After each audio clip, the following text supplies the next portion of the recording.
She said it plain and simple, these social determinants when it comes to healthcare. And she certainly did, Mr. Todd, and thanks for having me on.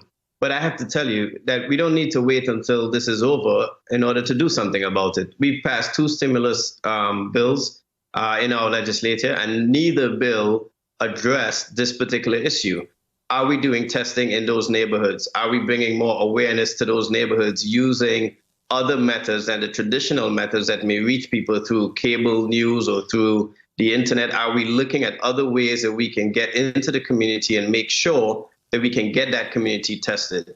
And then when you look at the other things that the stimulus bill is doing, the economic impact that this is going to have on the country, while we talk about an unemployment rate of 13%, that will balloon very quickly to 25% in the African-American community, which means that their ability to get healthy food, to get good meals, to get access is going to be harmed even more. The stimulus bill does not address that. It does not address the access that the people in those communities are going to need. So I don't think we need to wait until after.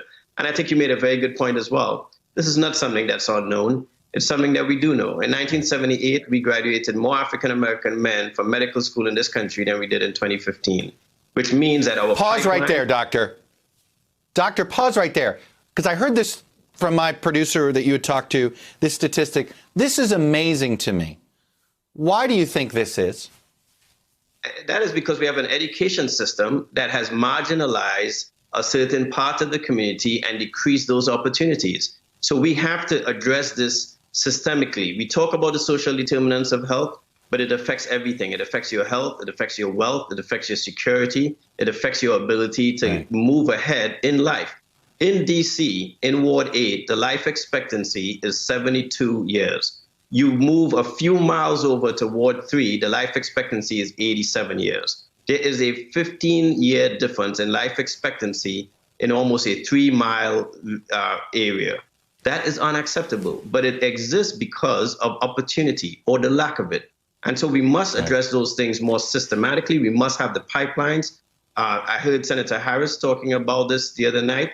People like myself with sickle cell, that's a risk. Are we looking at those people and actively going after them to make sure that we're testing them, to make sure that we're messaging to them about what precautions they should take in this environment? And we're not doing that. And that, I think, is a continuation of a broader systemic issue in our country that we must address if we want the entire country to prosper. Hello, YouTubers. If you're watching this, it means you've checked out our channel, so thank you. Now do me a favor, subscribe by clicking on that button down there.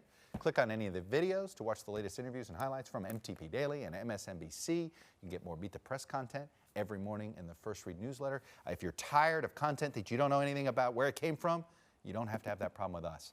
NBC News, MSNBC, MTP, and the Meet the Press mindset right here for you on YouTube. Subscribe now.